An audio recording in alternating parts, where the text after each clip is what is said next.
So are there any other questions or thoughts or concerns about that? So I checked my understanding. We're not recommending the city bucket. Correct. What we're recommending is to continue the current process. With more transparency and visibility. We're not supportive of any buckets. We want to make sure that we can do coordination within the county's revenues. Just out of curiosity, if the Metro proposal prevails, what would that look like in Washington County this year? We have not had insight into exactly how the allocation of $15 million would be spread across all of the cities, what the approach that Metro would take to divide those dollars. We would then also have to have a separate conversation with your board and SHS staff to figure out how our investments have to shift since the cities have their own allocation to reach into, and what types of expertise they have to run services versus outreach. So the shorter answer, Commissioner Rogers, is I have no idea what that looks like if that bucket concept prevails. Good suggestion. That's where Jerry was going with his comments. Is always like a contingency plan, so we know if something happens, what's our response? And it sounds like we don't have a response. Well, the first thing is we'd look at those direct allocations we're already putting into cities. If they're getting their own pot, we'd have to have a conversation around a reallocation, redistribution. The second thing we have to do is a level of coordination that we do around supplantation. So we have, at least in the current IGA, we're not allowed to supplant prior sort of general funds from prior to the SHS passing. So there would still have to be that kind of coordination with Metro if they're doing a direct program to make sure that if that's still in a provision in the next measure. And then third is that when we're co-funding projects like we do all the time, we're having to then renegotiate our roles and responsibilities when they have additional funds, if they do have additional funds into those projects. Good. More to come. Okay. With that, I will move to, sorry. I just have before you move away, the middle section, the middle.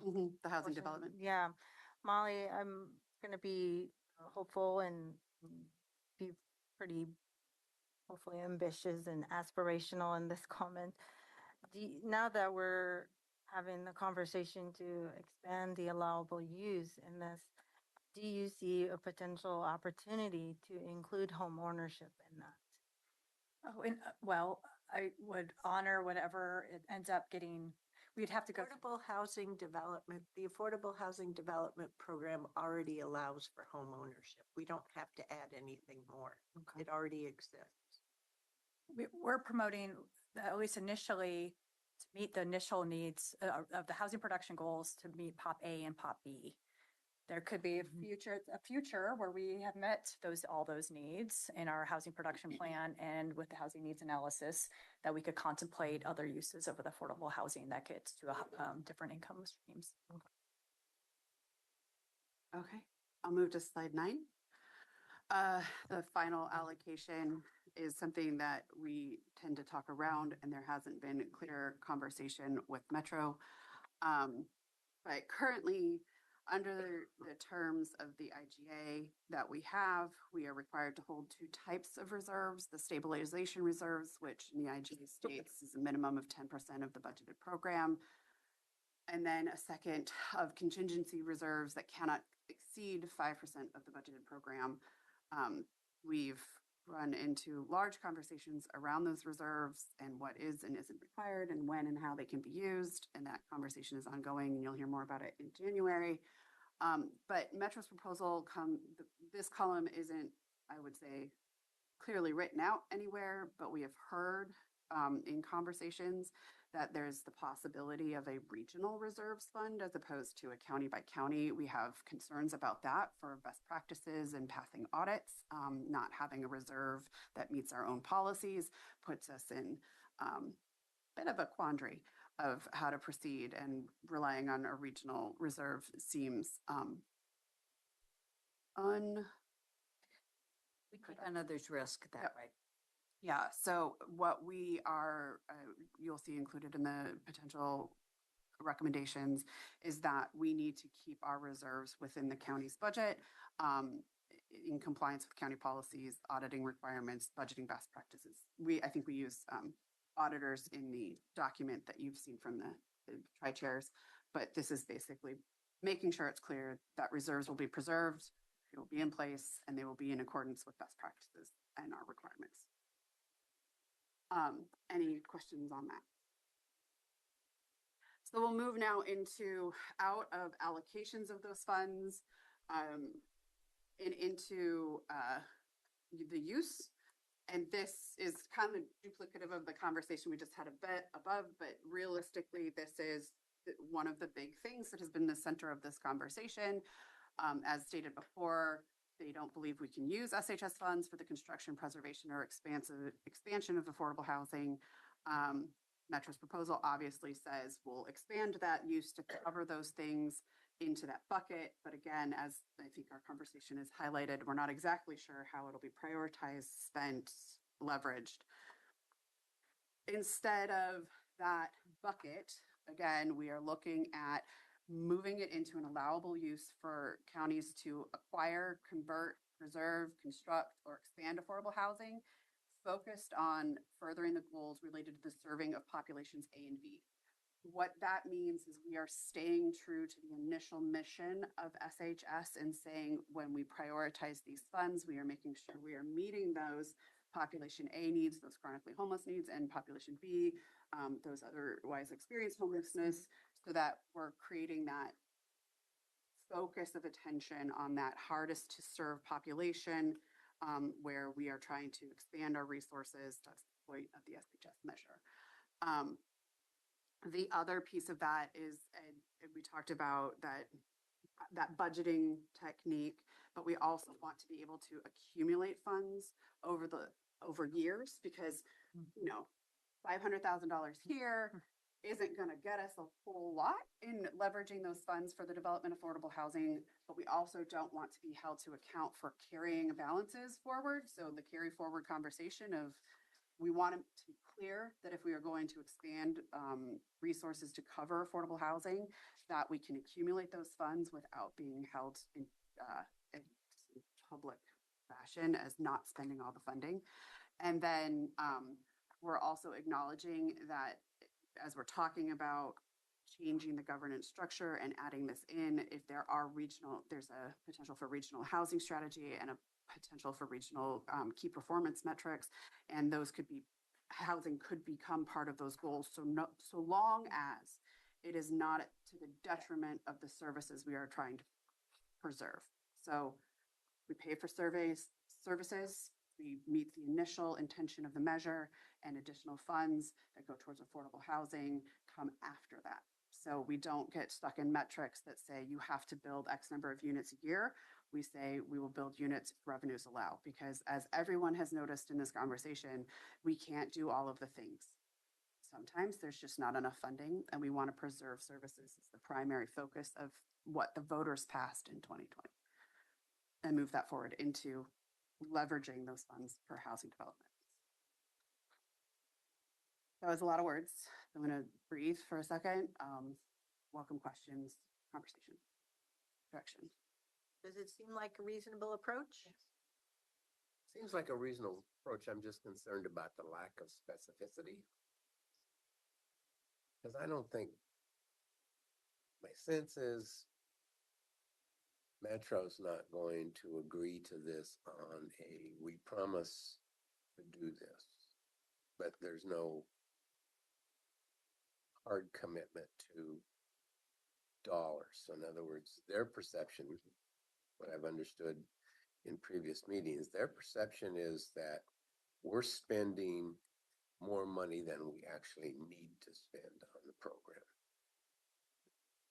This doesn't give them any specificity that we are going to cap our program expenses and allocate the rest to the affordable housing part? I don't think. Aaron, if you go back, remember that 90% slide? So there is, it is building in some, if there's additional revenue that comes in beyond our rebase, some agreed upon escalator, we are saying we will put it towards housing. But it has to exceed the But 305. It had 330 Yeah, that, We haven't changed in 24 hours. So, yeah. but So This is, Better in case we get a 2021 all over again, we'll have, and there could be the possibility of that BRIF portion. So there's ways we can do this, but not at the detriment of the essential system that we need to keep people in their homes that we've put into homes. and shelters. no, I agree with that. yeah, I We think, can set up whatever fiscal fund is needed so that it is being functionally bucketized and going into an affordable housing fund. And they have to approve all of the projects that utilize those funds, whether it's through the LIP or the Affordable Housing Bucket Funds. That governance and oversight committee that they have created has that authority for then making the recommendations appropriately to the Metro Council. and that is also included in the concept that the counties are offering up around governance as well, is that those key performance metrics and regional housing strategy documents that the governing oversight board would be in charge of would have acknowledgement of this, and we would be held to account to those as well. So there's many ways, but the goal here is to acknowledge that we need to recognize that when we reduce the amount of funding that's coming in through rate changes and indexing and trying to sustain a system of services that have a cost escalation figure, we need to be able to flex and only commit to this type of one-time capitalized funding if we can be sure that the services are there, if the money is there. So we can't overcommit these dollars to say we are going to do everything. We are going to plan and create intention towards those things. We will set aside money if there is money beyond the services. And Metro will also have their requirements to put money in towards affordable housing too. So all of those things lead to a conversation with Metro that says, we are showing you how to get to affordable housing without sacrificing SHS services, which you've said is one of your goals of this process, as well as saying, well, we're not going to overpromise any one area. And we are going to do this consciously and at a regional level. And we haven't had that much time to really talk about our essential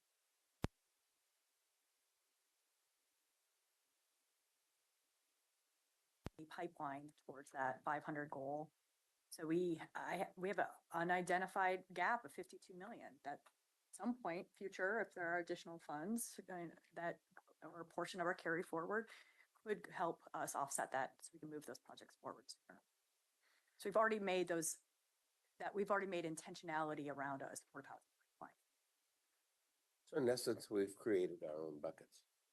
We are allowing you to adjust your buckets every year based on the amount of funding that we believe to be available from their revenue forecast. And it has to get approval from the Housing and Homelessness Policy Advisory Committee, Or whatever we name it. which makes recommendations to the Metro Council. So it's been bucketized, to use the chair. So that's going to just transition us into governance because that seems the appropriate moment. So starting not on what they're going to govern, but who is going to govern, I will note a math typo, but currently there are two governance bodies, the Oversight Committee and the TCPB. Metro has proposed one of the reasons why they need a ballot measure is because they want to restructure the governance, and the governance can't be restructured without changes to the ballot measure. So they want to reduce it into one, the Housing and Homelessness Policy Advisory Committee, written out here as HHPAC, sometimes called H2PAC. Lord help us all. More abbreviations. So I did not take an extensive laying out of what's included in that. I'm shortened it into, for membership purposes, Metro has said a mix of 7 and electeds and 6 non-governmental folks, but that has also been up in the air and part of the conversation. In addition, they want to add some state agencies as non-voting members. They are functionally trying to make it look like JPAC with more non-government folks at the table. This is still unclear, but this is the best I can summarize at this point. What the county staff has thought about throughout this process is one committee is less meetings than 2. So if we are going to do this, having one oversight committee, we did agree to 13, so it should be 6 with specific expertise, provider, lived experience, public finance, business, however, that Metro appoints, and then 7 elected representatives, 1 from Metro, 1 from each county, and 1 from a city within each county. So having regional representation with elected officials, creating a space at the table for cities intentionally.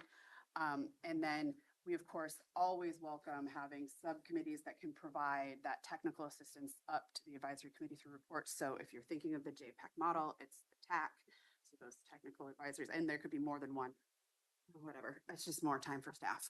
In addition, the Metro Council has, or had mentioned that they had a task force amongst themselves to look at governance and oversight as well. And we've not had an opportunity to hear back from that. That could be an idea that shriveled, but we will find out more. They're also avoiding their conflict or their public meetings violations. So that is what we're saying the membership could look like if there's going to be a singular oversight body. Happy to see how that sits with commissioners. I have a question about this, and it's really between the Metro proposal and the county recommendations. The 6, correcting that Thank you. typo, my concern is that the representatives from the business community, I don't believe should be just from the Portland metropolitan area. I think so far we've experienced influence, outsized influence, and I'd like to make sure that business community is representative of the entire region. So I think that is something that Metro is struggling with. that was my sense, and that's why I'm stating it here. I'm sorry, could you It sounds, explain that a little bit more? if- can I, what Metro's struggling with? Yeah, what chairs how Having an effective committee while also not having too many players, and how do they make sure that they're hearing from the business community when they may have 1, 2, 3, the business community is not homogeneous. They know that, but how do they ensure that there is a workable committee? So And what the current IGAs specify in the planning, the TCPB and regional oversight committees have done is guarantee geographic representation because they have much larger sizes than what we're calling for with these 13 members. So we could put some acknowledgement in around that geographic representation. It's just, I don't think we want to have 3 business members, 3 survivors. we can't solve it for them. But we can advocate and have those conversations if this new board is put in place, putting forward folks who represent Washington County. So, There's a delicate balance here, trying to make sure that what the expectations are from this committee is actually achievable. And hence, we can't just keep adding more and more players to reach that goal. I understand that. I'm just concerned about making sure that there is balance. And I know that I understand it's a delicate situation here. The next step on governance is around the purpose of what that body would do. I really shorthanded this, so I'm not trying to limit what TCPB and the oversight committees do, but realistically, the TCPB creates that regional, their chartered mission is to create those regional goals. And we then use our local implementation plans to create those county strategies in reference to those goals. Metro's proposal, very much shorthanded from the longer document that your board has seen, is essentially creating a regional strategies and metrics, comes out of the H2 pack with recommendations up to Metro, and then Metro finalizes. There is additional, need to remember what I put on what slide. Yeah, so I'm going to leave it for the purposes of this slide talking about goal setting. This is goal setting. So what we as county staff are recommending as sort of more clarity and direction on this is that the oversight committee would create those regional housing strategies to look at housing supply. So acknowledging that housing is part of this. Second is creating regional key performance metrics. So that way we have defined outcomes and measurements so that we can be more clear and more transparent of how effective we have been in using these funds across the region, and allow us to show that tracking over time and really set us up to do the same report every year. Yeah, that'd be neat. So that way it's clear over time that we're measuring, we know what we're measuring to, and we know what outcomes we're getting to with those measurements. But, and this is really important from a staff perspective, is that though that regional housing strategy and regional key performance metrics have to be jointly put together by the 4 implementing partners, so that our recommendation is those strategies and KPMs come to each elected county board as well as Metro Council for vote by each of those entities. So it's not just Metro approving this, but it is joint ownership, which forces us all to come to the table and work as partners very visibly, very transparently, and holding ourselves to account to metrics that we agreed to.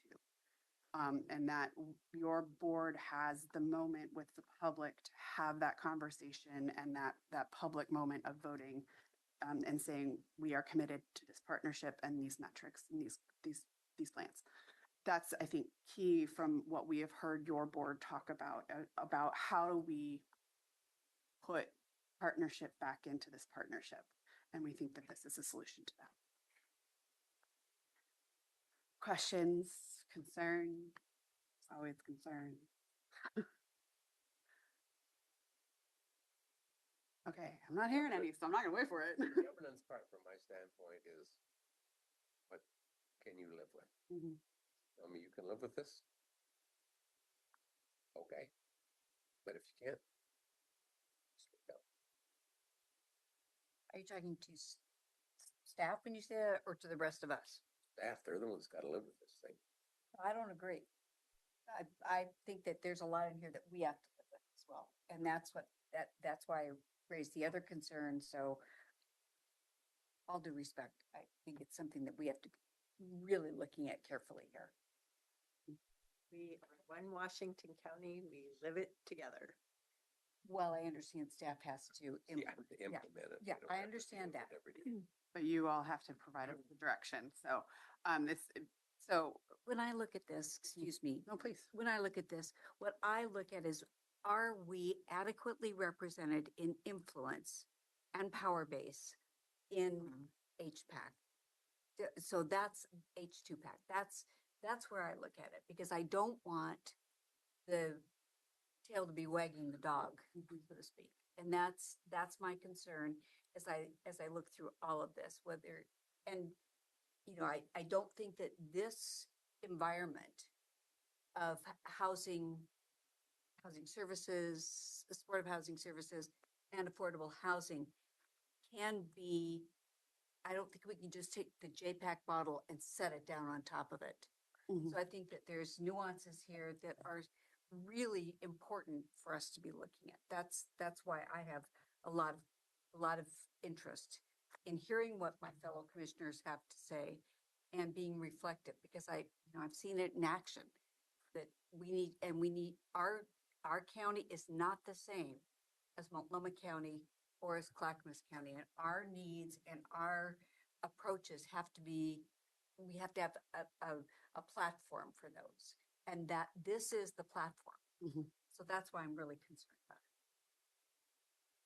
My 2 cents is very much how we're gonna craft, how the governance structure is crafting the charter and the mission statement, because we've seen different iterations of this where there's been quite a bit of scope creep, frankly. And how we are, it's looking beyond, sort of the initial goals of SHS.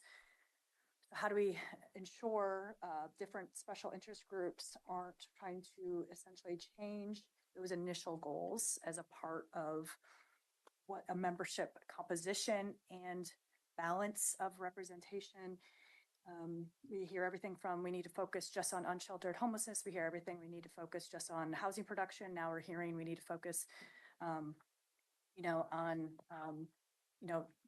regionalization. And a lot of these things is because, everyone is trying to a little bit shift what they think SHS was supposed to do. So we welcome more KPIs, we welcome more clarity, we welcome more standards and definitions across the region. It's worthy of us looking at what does regionalism really means. But my 2 cents recommendation to your board is within the auspices of the SHS nexus of those, what we're trying to initially achieve, which is make homelessness a rare, non-recurring experience and focus on the chronic losses. Very well put. So we have one more slide on this. Very excited. One more slide. Is really more to the point about achieving those objectives while also supporting affordable. So the final slide is kind of looking at some of that shared governance and when we review, what we review, who reviews it.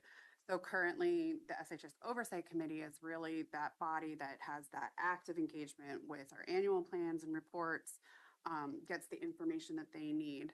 And then there was a data sharing agreement that was called to be reached in the IGA that has been a long and challenging slog as we are trying to comply with multiple requirements around that data set. Making sure we are not violating the rules that we have with our federal and state partners. Laws. And laws. Yeah, sorry, I didn't mean rules. I meant laws. We prefer not to be out of compliance with HUD because we really need their partnership. So as we are working through that, we recognize that there is a need in all of that. So there's been some changes on this slide from when this was created, the document you have that I gave you this morning, but I'll get to that in a minute. So what Metro has proposed is that H2PAC will do that review of the local implementation plans, and they will be able to recommend that our funding doesn't go out if we're not in compliance between our plans and the goals. How that specifically functions has been less than clear. Restatements of the intention of what it was included in the HPAC proposal that we saw is that Metro now states that the purpose of talking about other sources of funding is to allow for a contextualization of SHS in the greater set of resources that we put towards the service of unsheltered and sheltered homeless. And then the conversation around land use and housing production is to make sure that there's a regional lens on all of that and that they're not putting money towards housing that isn't in compliance with or not meeting the goals of the regional housing needs analysis. This is, of course, so dependent upon how you write it. So what we've suggested as a possible recommendation is that the Oversight Committee does, in fact, review the local implementation plans, and if affordable housing isn't allowed use under this new rubric, then also what our affordable housing plans are if we can afford them. The second bullet is actually where we've changed the language. Now I'm gonna, we had a conversation about what what is intended around that data sharing conversation. And what we opted, what this document reflects is, instead of saying the data collection and procurement, it's more about knowing what the committee will do is say what data they need in order to measure, and counties will then determine how we can provide that information from our systems as opposed to raw data dumps. Accessing into our systems in ways that, means unclear data, unclean data. So, multiple entities touching the same person don't get so we don't violate confidentiality requirements, all of those things. So instead of saying that they get to advance a regional standard for data collection and procurement, it's more that they have the ability to set regional requirements for data types that need to come into the system to do that type of reporting. What we think this achieves is the transparency goal, so that the community can understand our investments, as can our oversight body, as can all of you as elected officials who have oversight over the county programs, as well as Metro's elected council. And then finally, recognizing that there are regional goals around housing. We also acknowledge in this third bullet point of allowing SHS funding, just kind of do that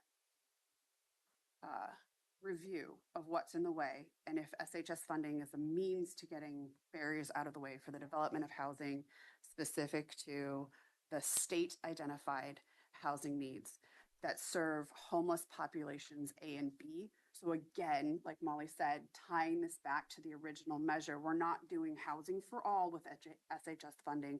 We are doing housing barrier reduction with the populations A and B in mind, so that we are not scope creeping beyond the SHS measures population. So these are all components that are reflective of some of the harder conversations we've had, and we think that narrowly tailor to the SHS measure, but provide for the goals that Metro has stated, but in a way that we can more comfortably navigate as staff. So with that, turn it back to your board for clarifying questions, comments. Give you a moment to reflect.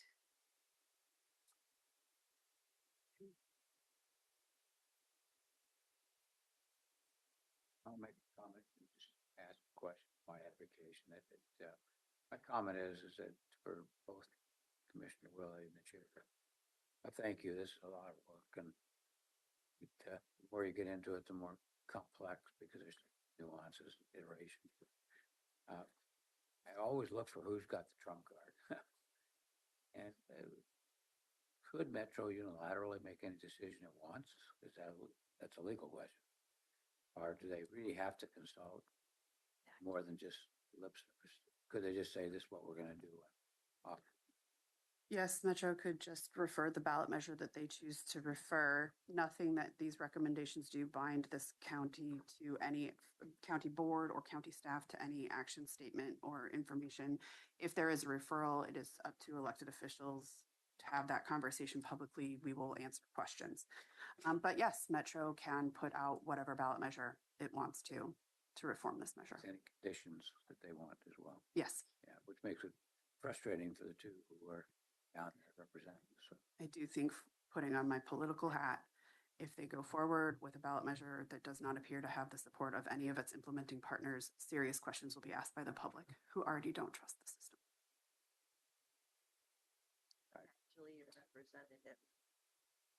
both of them. I'm actually the representative of the board in those rooms. I thought you were. He's I was just joined. allowed to sit at the table. Oh, I misunderstood. Okay, I knew you were, but I thought somehow you got in there too. So I, for one, will be watching the referral very closely. And I am happy to report anything and everything I learn, don't understand, or vice versa. I think you've known me to share information. You're my colleagues. I don't direct staff without you. So. I'll comment here. Thank you. First of all, as I said earlier, I greatly appreciate the way you have put this information forward. It has clarified for me a lot of things. I mean, it puts it into great comparisons. It gave me the opportunity to look at the what ifs. And, you know, overall, I am comfortable with this recommendation moving forward because I think it's a negotiating piece. It's a place of where we were asked to bring forward an option. This is the option that we're bringing forward. And I am comfortable with this. I think that if we were to go any further on some of these issues, I'm worried that people shut down and just don't pay attention. So I think that everything that I've seen here is in the playing field, so to speak. So I'm really comfortable with that. I think that the earlier conversation about waiting is one of the important ones here because we are still in year 4. So, I mean, this has been such a learning process that being able to take the learnings and apply it to changes has been the hardest part. You know, the ground has been shifting as you all have moved through the implementation process. So I think that point really needs to be, and I know you've done this time and time again, but that's to me one of the most difficult things. What we're changing this without even knowing what the success rate, if you will, has been for the first few years. We have good indicators, but we don't know it's all. So my recommendation is to really hit hard on the wait process. And I would say I'm comfortable with all the numbers. I'm happy to see the 305 move to 325. 330. 330, thank you, with the 25 additional. I can't get that straight. And but I will reserve, I don't know how I would change the county's recommendations for governance other than to really emphasize the importance of regionality when we look at the membership and a good balance. Haven't had business members on these oversight committees previously. Yes, we have. Do we? Yes. The gentleman who owned Fubon. Yep, who was also part of the Year Together. And there has been opportunity for members of the business community and related organizations to participate. And my point here is that we are seeing a large influence from the Portland Metropolitan Chamber. And that's the balance that I want to see as we move forward, is the balance. This is a regional program. We are not all subject to the issues that Multnomah County and Portland faces. And that's my concern. So that's registered. But I really respect and appreciate the work that staff has done here. Catherine, the work that you have put in over the last year. And I appreciate your perspectives, Jerry, on this too. It's really helped me understand this, and it is complicated. So I am in support. Commissioner Fry. Thank you, Chair. Great presentation. I echo a lot of the questions and comments that I heard so far. You know, when I was reviewing the material published today that you shared with us, I was really coming to say, you know, I want to support the intent of the measure, the original intent of the measure, including the data sharing agreement in there. But what I heard you explain, both of you, really brought me along to the recommendation that's coming from Washington County. So and I really appreciate the recommendation that you put forward around protecting the original measures formula. I think that is really important, and that we really need to secure to keep the formula going, the 33 and a quarter and the other counties, the allocation that's in the original measure. So I also appreciate that, you know, team staff and Chair Harrington, you really brought the county to the table to say, you know, we're in agreement of the sunset. We're okay with the ballot measure being referred to May 2025. And then also put in some, or not, not, We're not weighing in on Right. the timing. yeah, Metro decides their timing. right.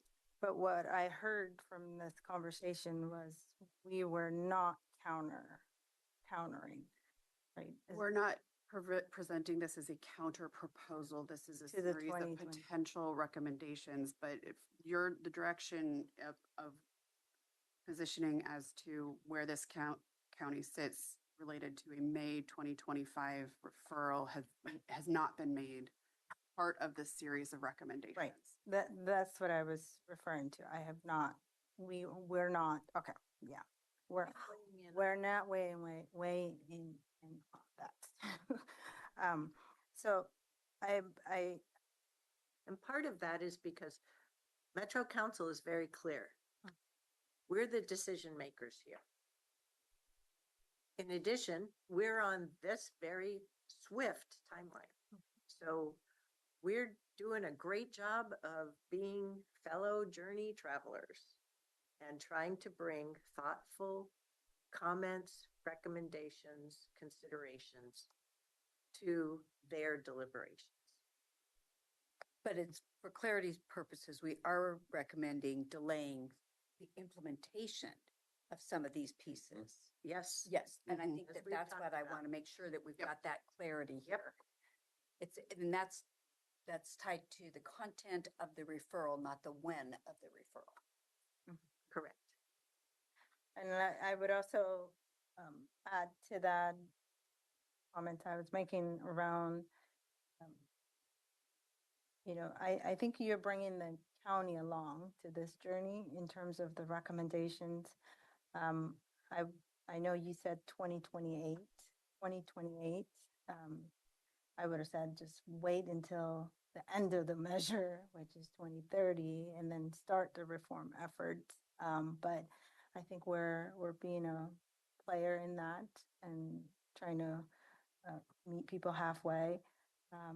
In terms of the reduced tax rate, um, I think that might be a hard for counties, and I don't know if you could keep coming back to us in terms of what you hear, especially from cities, because this might be you know, a deal breaker for a lot. And I know, as you know, some of the communities in different counties throughout that share some identities live with me, reached out, especially from the African community from in different counties who own businesses, to express their concern around we overburn, you know, we overtax and this and that. So I think we just have to figure out where we can, what are the sweet spots? How do we articulate this reduction of tax? What does that mean to the system that we created?